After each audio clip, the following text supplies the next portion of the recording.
Shalom. I'd like to start out by giving all glory, praise, and honor to Yahweh, Bahasham, Yahushua, Bahasham, Ruach. Double honors to the elders and apostles of the Great Millstone, and Shalom to the elect of Israel.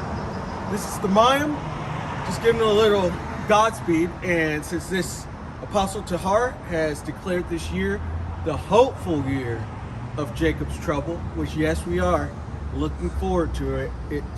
We are in hopes that this will happen, because that needs to happen before we can return home, return to our home of Israel, which Israel was given as an inheritance to the Negroes, Latinos, and the Native Americans, as well as the scattered, the nation of Israel.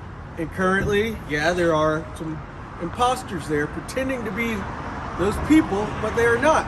And once Jacob's trouble is gone, it's going to be Amalek's trouble. Amalek being those 1948ers or small hatters, whatever you want to call them, and the rest of Edom, and the rest of the heathen, because they have all come together in one consent to take down the nation of Israel and declare that land unto Amalek. But I'm going to get started here on Daniel chapter 12 and verse 1. And it says, "And at that time shall Michael stand up." Michael being the archangel. His name meaning he who is like the Most High. So this powerful being is going to have to stand up. And it says that the great prince which standeth for the children of thy people. And so you got to think, why has he got to be sent back? Because it's a crazy time. He's going to have to come and protect the elect of Israel. It says, "And there shall be a time of trouble, such as never was since there was a nation, even to that same time." So this time of trouble never existed in the whole entirety of history. And we've had some, really, you think about history, and it's really dark. It's really violent. And you think about some time of trouble that's going to surpass all of these moments. You could go back to Exodus, and when the Israelites came out of Egypt, the Lord killed the firstborn of all those families, all those Egyptian families. Mm-hmm. That is a time of trouble. He opened up he put all those plagues on them. That's a time of trouble. He let us go through. Hearing all the screams. And... yeah, all the screams, all the Salakia, the apparitions. Oh yeah. Those 3 days of darkness, that is a time of trouble. And this is going to surpass that, which, never mind, I'm not going to go into the apparition down in Miami Mall, but we're going to keep on this subject. But, you know, and even after Exodus, you had our slavery, you've had all the world wars, you've had all these medieval wars where people were getting in and dirty. And this time is going to surpass that. The Black Plagues that existed, the time of the Romans, so on and so forth. But Michael's going to have to come back and stand up for the children of Israel. But moving on, and it says, "And at that time thy people shall be delivered." So first there has to be this time of trouble, this great time of trouble, and it's called Jacob's trouble, which you step back from that for a second and think of the wording on that, the verbiage. It says Jacob's trouble. Jacob, his name was not changed to Israel until he wrestled that angel. He had this time of trouble. He wrestled the angel all night. And then his name was changed to Israel. Which Israel in the Hebrew is Yasharallah, which is he is prince of the power. And so as soon as Jacob came out of this trouble, he was transformed into a prince of the power. And that's very similar to what is going to happen with the elect of Israel. We're going to go through this, or Lord willing, of the hopeful elect, go through this trouble. And then on the other side of it, we're going to have new bodies. And we're going to have the law, statutes, and commandments put into us. But we need this time of trouble to happen first.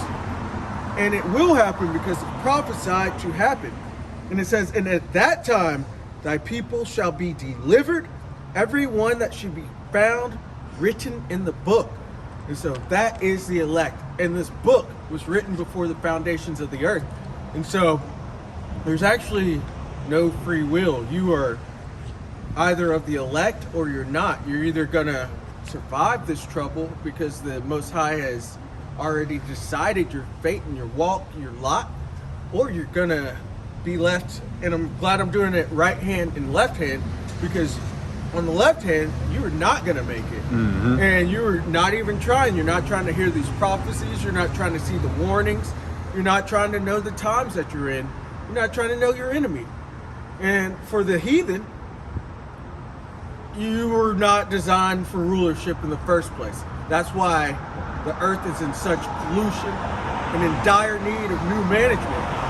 And so this is really the Lord coming back to set things right, to turn things from upside down in this awful situation that we have currently, where the law, statutes, and commandments are not, they don't happen at all. They are even scoffed at, and they are looked down upon, to him turning the world Right side up. Yeah, to the right side. And setting, and this includes management. You Edomites, you Amalekites, you're in the wrong spot right now. That's why the earth is so defiled under the inhabitants thereof, because you've transgressed the laws, you've broken the everlasting covenant, you've done everything wrong. And so the earth is flipped upside down. It's in a decaying, dying moment. But Yahushua is returning to flip it back up.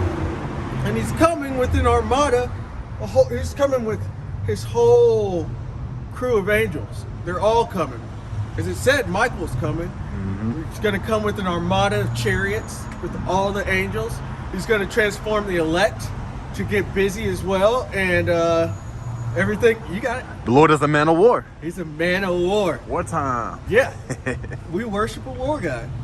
He's not a god of love, only love. He's a god of balance, a power of balance. And he's coming to set things right, because it's out of balance. And we're going back into perfect balance and harmony with the Lord, with the Father, the Son, with the earth, with the animals, with everything. We're about to have perfection upon earth. And Esau, this is just it. Boom. So with that, Lord willing, that was edifying.